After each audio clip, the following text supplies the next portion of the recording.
Hello viewers, कैसे हैं आप सब। आई होप आप सब अच्छे से होंगे। तो आज हम इंग्लिश में कुछ और नया सीखने वाले हैं। तो हम क्या सीखेंगे आज? जब भी हम मार्केट में कुछ खरीदारी करने जाते हैं, कुछ शॉपिंग करने जाते हैं, तो हम उनके साथ इंग्लिश में कैसे डील करते हैं। हिंदी में तो आप सबको डील करना आता ही होगा, लेकिन हम इंग्लिश में उनके साथ कैसे डील करते हैं, यही हम आज इस वीडियो में देखने वाले हैं। तो इस वीडियो का टॉपिक है ways of bargain. Ways of bargain. Ways का मतलब होता है तरीके और बार्गेन का मतलब होता है मोल भाव करना। अब मोल भाव आप में से मोस्टली लोगों को पता ही होगा। आप लोग शॉपिंग करने जाते होंगे, ड्रेसेस खरीदने, जूते खरीदने, ये सब खरीदने आप लोग मार्केट में अक्सर जाते हैं। ठीक है, तो वहाँ आपको शॉपकीपर कुछ प्राइस बताता है। कुछ शॉप्स फिक्स प्राइस होती हैं जहां हमारी बार्गेन यानी कि मोल भाव नहीं चलती है। एमआरपी पर ही जो चीज़ें हैं या जो टैग प्राइस होता है उसी पर चीज़ें सेल की जाती हैं। लेकिन कुछ शॉप्स हमारी नज़र में होती हैं जहां पे मोल भाव चलता है, जो कि लोकल मार्केट में हर सिटी में पाई जाती हैं। तो आपको इनको इंग्लिश में सीखने की कहाँ ज़रूरत है? आपको इनको इंग्लिश में सीखने की इसलिए ज़रूरत है, मान लीजिए आप ऐसी किसी जगह पे जाते हैं जहाँ हिंदी नहीं चलती, ठीक है, तब आपको शॉपिंग करनी है तो आप बार्गेन कर सकें, इसलिए आपको इंग्लिश में भी इन चीज़ों के बारे में जानना बहुत ज़रूरी है। ठीक है, बार्गेन मतलब होता है मोल भाव। वेज टू बार्गेन, कौन कौन से तरीके हैं, कौन कौन से डायलॉग्स हैं जो हम बार्गेन करते वक्त यूज़ करते हैं। ठीक है, सबसे पहले can you lower the price. सबसे पहले आप एक बात का ध्यान रखिए, प्राइस की स्पेलिंग। प्राइस की स्पेलिंग होती है PRICE। प्राइस मतलब किसी चीज़ का भाव, किसी चीज़ का मूल्य, कि वो चीज़ कितने की आती है। ठीक है, प्राइस का स्पेलिंग बहुत लोग गलत लिखते हैं। प्राइस का स्पेलिंग लोग लिखते हैं PRIZE, जो कि होता है इनाम यानी कि पुरस्कार। ठीक है, तो प्राइस की स्पेलिंग को बिल्कुल अच्छे से ध्यान में रखिए, सी होता है। ठीक है, प्राइस। लोअर मतलब कम करना। Can you lower the price? क्या आप दाम थोड़ा कम कर सकते हैं? ठीक है, यानी कि शॉपकीपर ने आपको एक प्राइस बताया तो आपको उसको ज़्यादा लगा, तो आप उसे क्या बोलेंगे कि कम कीजिए। Can you lower the price? क्या आप दाम थोड़ा कम कर सकते हैं? नेक्स्ट है आपका दैट्स टू एक्सपेंसिव। यह तो बहुत महंगा है। टू मतलब बहुत, एक्सपेंसिव मतलब कि महंगा। ठीक है, हाउ अबाउट, आपका जो भी ऑफर मनी है, लाइक वो आपको बोल रहा है कि ये ड्रेस मैं आपको 700 में दूंगा। ठीक है, तो आप क्या बोल सकते हैं? दैट्स टू एक्सपेंसिव, यह बहुत महंगा है। How about 500? ठीक है, और शॉपिंग करने का मज़ा तो तभी आता है जब आप बार्गेन करके उसे परचेस करें। और बार्गेन करना हमारा जन्मसिद्ध अधिकार है, हम इंडियंस का, और स्पेशली लेडीज़ का। ठीक है, तो जब भी जाइए प्राइस ज़रूर कम कराइए। ठीक है, दैट्स टू एक्सपेंसिव, यह बहुत महंगा है। How about 400? 400 में कैसा रहेगा? या हाउ अबाउट 500? 500 में कैसा रहेगा? यह बहुत महंगा है। 500 के बारे में आपका क्या ख्याल है? ठीक है, नेक्स्ट है आपका आई एम रेगुलर हियर। अब ये जो है बहुत ही फेमस डायलॉग है।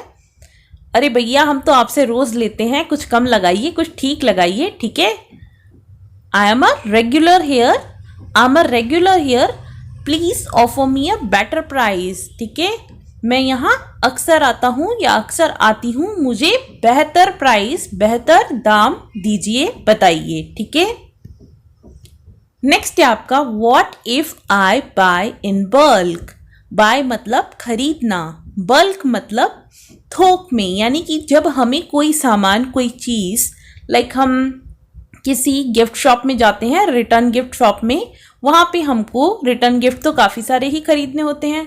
ठीक है, तो हम उनसे पूछ सकते हैं what if I buy in bulk, अगर मैं थोक में खरीदूं तो क्या भाव रहेगा। जैसे आपको उसने बताया कि ये 100 का है, तो जब भी हम चीज़ को ज़्यादा लेते हैं तो हम उनसे ये कंसल्ट कर सकते हैं, ये पूछ सकते हैं कि अगर मैं बल्क में लूँ तो क्या प्राइस रहेगा। ठीक है, अगर मैं बहुत सारे एक साथ खरीदूं, थोक में खरीदूं तो क्या प्राइस रहेगा। ओके, नेक्स्ट है आपका I think I might be able to find it at a better price.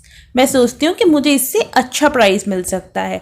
ये हम तब करते हैं जब शॉपकीपर हमारा प्राइस जो है वो एक्सेप्ट नहीं कर रहा होता और हम जाने को होते हैं, तब हम इस चीज़ का यूज़ करते हैं। I think I might be able to find it at a better price. मैं सोचती हूँ कि मुझे ये और अच्छी कीमत पे मिल सकता है, मुझे लगता है कि ये मुझे इससे बेहतर दाम में मिल जाएगा।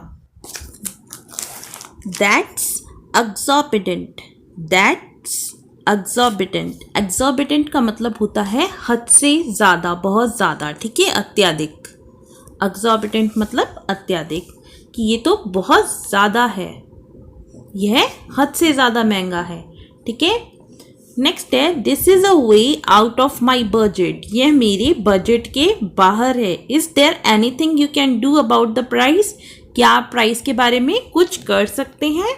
यह मेरे बजट के बाहर है, क्या आप इसके दाम के बारे में कुछ कर सकते हैं, ठीक है। दैट्स माई लास्ट ऑफर, यानी कि आपने कोई सूट परचेस किया या कुछ ज्वेलरी परचेस किया, ठीक है, उसके बाद आपको उसने कोई प्राइस बोली और आपका प्राइस है लाइक आपका 400 था, तो आप बोलेंगे दैट्स माई लास्ट ऑफर, या 450 इज़ माई लास्ट ऑफर, ठीक है, ये मेरा लास्ट ऑफर है, ये मेरा आखिरी ऑफर है, ठीक है। नेक्स्ट है आपका हाउ अबाउट 500। यहाँ पे आप अपना प्राइस मेंशन कर सकते हैं जो भी आप चाहते हैं, like how about 400, how about 300, जो भी आपका प्राइस रहेगा वो आप मेंशन कर सकते हैं। लाइक इसके बारे में क्या ख्याल है, 500 के बारे में क्या ख्याल है, या 500 कैसा रहेगा, वो जो हम हिंदी में बोलते हैं उसी का इंग्लिश है हाउ अबाउट 500, ठीक है। नेक्स्ट है please offer a fair price. Fair price मतलब ठीक ठीक दाम लगाना, ठीक है, ठीक प्राइस लगा दो, बोलते हैं ना हम, भैया ठीक लगाओ ना, वो वाला ही। Please offer a fair price, कृपया इसका सही दाम लगाइए। नेक्स्ट है that's a rip off. Rip off मतलब बहुत ज़्यादा, ठीक है, यह बहुत महंगा है। दैट्स रिप ऑफ, यह बहुत महंगा है। Is that the best price you can give me. क्या ये सही प्राइस है जो आप मेरे को दे सकते हैं, मतलब इससे कम नहीं होगा क्या, ठीक है। क्या ये आपका आखिरी दाम है, ठीक है, क्या आपका ये आखिरी दाम है, ये हम पूछते हैं ना, ठीक है। Is that the best price you can give me, तो हम इंग्लिश में उसको इस तरीके से बोलते हैं। नेक्स्ट है isn't there a discount on this. और डिस्काउंट मांगना हमारा जन्मसिद्ध अधिकार है, ठीक है, बिना डिस्काउंट के शॉपिंग का मज़ा ही नहीं रह जाता। तो जब हम पूछते हैं कि यहाँ पे कोई छूट है, यहाँ पे कोई डिस्काउंट है, तब इसका यूज़ किया जाता है इजंट देयर अ डिस्काउंट, के यहाँ पे कोई डिस्काउंट है, ठीक है। तो इस तरीके से हमने कुछ फ्रेजेस देखे जिनका यूज़ हम कर सकते हैं शॉपिंग के वक्त जब हमको प्राइस कम करानी हो, बार्गेन करनी हो, ठीक है। और बार्गेन करने का अपना ही एक अलग मज़ा है और हमें करना भी चाहिए, ठीक है। लेकिन उन लोगों से बार्गेन नहीं करना चाहिए जो कोई सड़क पे ठेला लगा के या कोई टपरी लगा के बेच रहे हैं। वो लोग कोई मॉल नहीं बनाने वाले, वो सिर्फ अपनी ज़िंदगी को गुजर बसर करने के लिए चीज़ों को बेचते हैं, तो उनके साथ मोलभाव मत कीजिए। बाकी शॉप वगैरह पे जाके आप जी खोल के मोलभाव कीजिए, बार्गेन कीजिए और इंग्लिश के इन सेंटेंसेस को यूज़ कीजिए, स्मार्ट स्पीकर बनिए। चैनल को सब्सक्राइब कीजिए। वीडियो अच्छा लगा तो लाइक पे क्लिक ज़रूर कीजिए। Bye bye, take care.